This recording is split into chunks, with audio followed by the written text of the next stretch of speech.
Good morning, boys and girls. I'm sure we can do better than that. Good morning, boys and girls. That's more like it. Welcome, one and all, to Literary Day. As you can see, I'd like to introduce myself, although the speakers have already introduced me, but allow me to reintroduce myself. My name is Naushad Khan. I am a published author, serial entrepreneur, and a public speaker. Notice I didn't say motivational speaker, because I believe that motivation is an emotion that only you can bring out of yourself. I can only inspire you, but it's up to you to motivate yourself to go ahead and achieve whatever you want to achieve in your life. And I have a motto that I always say, that believe and achieve, because if you can believe in yourself, and if your mind can arrive at your destination where you want to be before you get there, then you can certainly achieve that. Now, to begin, I just want to see who the bright sparks are here. So, who here knows what is an author? Writer of books, correct. Now, I am a published author. This is my book.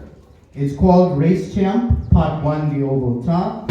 It's a book I published a couple of years ago, and it's been quite a journey to get to that alone. But I'm going to get to that in a moment. I'm also what I like to call a serial entrepreneur. Of course, I don't want to scare anybody. I don't want you to mix words and, the moment I said serial entrepreneur, I saw some eyes. I hope you mean not a serial killer. No, not a serial killer. Who here knows what an entrepreneur is? Let's go for you over there. What is an entrepreneur? Correct. An entrepreneur is a person who starts a business, and an entrepreneur really is someone who sees a need in the community and then takes a calculated risk in fulfilling that need in that community and that society. What I have done is I've started multiple businesses. So, of course, one of them is a publishing business. Maggie Johnson, our ward councillor, spoke about it, where I help authors, poets, people who write books. I help them to get published. So that's one of the things I do. But I also do many different other things, such as marketing, business solutions, and there's so many more things that I'm going to achieve going forward. But how did it all start? Well, believe it or not, it actually started in a library. And I just want to show you guys something here. I actually take this with me everywhere to remind me of where I have been and where I'm going. I know some of you may not be able to see this, but I'm going to hold this up here. This is my very first library card. I got this when I was 5 years old in the year 1999. So probably before most of you grade 7 learners were born. Or all of you, actually. So, yeah, you can see my name is Naushad Khan there. My dad's signature is on the top because obviously I couldn't sign at that age. And yeah, it's got the rules of the library on the back. I actually got this from the Masbay Library because it was the library closest to me. And as you can see, I keep it in my wallet with me wherever I go, to remind me of where I've been and where I'm going. Now, here's how the story begins. I was 5 years old. My parents took me to the library, and they signed up for library cards for myself and for each of them. Now, I don't know if the rules of the library have changed, but back then, you were allowed to borrow up to 8 books on a single library card for up to 2 weeks. However, thanks to my parents making sort of like friends with the librarians, they allowed me to borrow 8 books on each of the cards. So my card, my dad's card, my mom's card. So I would go home with 24 books at a time. However, the strange thing is I would not need the 2 weeks to read the book.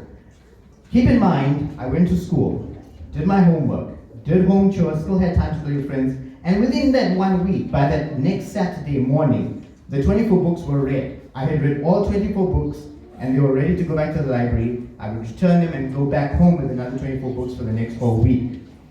Why that was is because from the moment I picked up a book and I started reading, I was just transported into another world. And I didn't just read fiction books, I read non-fiction books as well. Because here's the thing, non-fiction books, yes, they are important because you learn a lot of things. However, fiction books are just as important Not only does it stimulate your imagination, but it also helps you pick up words that you may not have heard of before. Now, all of you are grade 7 learners, and I'm sure you know this very well. When you walk into a classroom and the teacher starts a new subject, sometimes they'll ask the classroom, who knows what this means? Now, why do you think the teacher is asking that? The teacher is asking that because she wants to know who has been going to the library. Like the principal stated, you guys have a library right here in the school. Like the ward councillor stated, there's 2 libraries under this entire ward. Who has been taking time to go to the library, borrow books, read books, understand books, pick up new words that they maybe have not heard before? I mean, back then, I had to pick up a dictionary to learn words. Now, you guys have the advent of Google and the internet. You can just Google the word that you see is typed out and you get the meaning of it. So, you need to start reading and just increase your vocabulary, increase your information. You know, like the word council also said, knowledge is power. Knowledge is power. Nobody can take away your knowledge. You could be walking on the street, God forbid, and you can get robbed. Your wallet will go, your phone maybe go, but this, they can't take this from you. No matter what it is, they can't steal what is in your mind. You can still go out there, use your knowledge, and make back your money. Make back whatever you lost in your wallet. Get a new phone, because you're using what you've learned. So that's why I want to encourage you. How can you inculcate reading in your life? You all are busy students. Next year you're going to high school. It's only going to get harder, trust me. You've got schoolwork to do. You've got homework, assignments, studying, exams. You still want to hang out with friends. So how do you incorporate reading into your life? Now, I'm not saying you should borrow 24 books and read them. If you can, that's fantastic.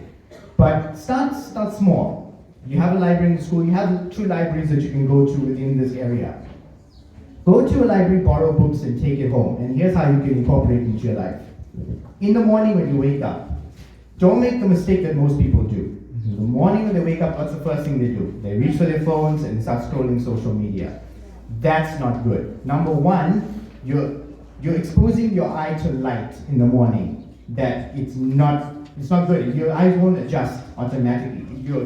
You're buggering up your eyes, and that is why a lot of people end up wearing glasses at a young age, right? So what you need to do is just pick up a book, read 2 pages, just 2 pages.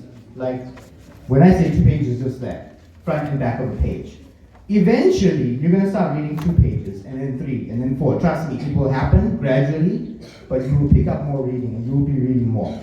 In the evening, before you go to sleep, don't waste time. You know, I'm not saying don't use social media. I'm not saying don't communicate with family. Yes, do that. But before you go to bed, pick up a book, read another 2 pages or 4 pages, and put the book down and sleep.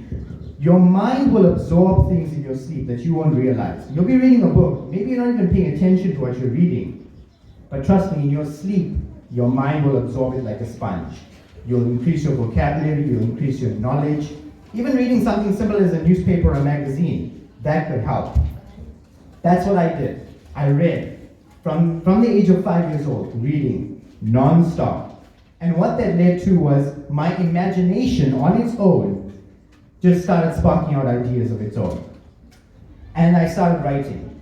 And I didn't grow up in a home that had a lot of things. We didn't have the luxuries of modern day life. Back then there was no such thing as internet. Well, there was, but we didn't have access to it. Phones were not smartphones yet. There were still those button old Nokia phones. And TV, well, we didn't have flat screen TVs like we do now. You get those old TVs, washed up colors that you can't really see, sometimes black and white TVs, So what happened was my mind started conjuring up ideas. And immediately I started picking up a pencil or a pen and just writing on any scrap paper I could find. I'm going to tell you a true story. One day I actually wrote a very, very short story on the back of a till slip. Do you know those, shopping, when you go shopping, you get that little till slip?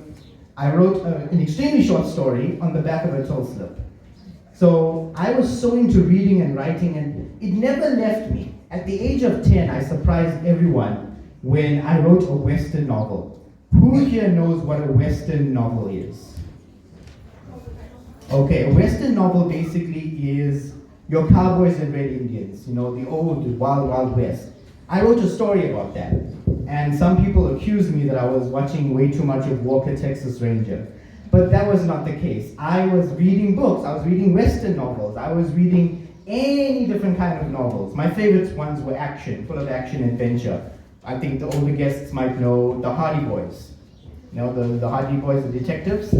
Yes, those novels were the best for me. I used to enjoy reading them. So, as I got older, you know, when you become a teenager, and you guys are on the precipice of this, you're just now, maybe even currently, you're all going through puberty. Things start happening within your body, and you start growing up, and you start being, you know, I'm sure you guys have heard of peer pressure. You can get influenced by negative things from outside forces.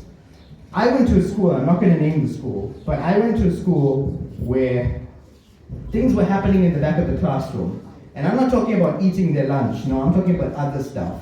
Like drugs were going on in the back of the classroom. Free periods, boys in the back of the classroom were doing drugs. What was I doing? I was in the front, writing stories, ignoring them. They'd invite me, I'd just avoid them. I'd be like, no thanks, I'm good, I'm fine. Writing stories. Sure, call me a nerd, call me what you want. But today, where are they and where am I? They're probably at work right now, and I'm standing in front of the stage in front of all of you, enjoying myself. I enjoy speaking.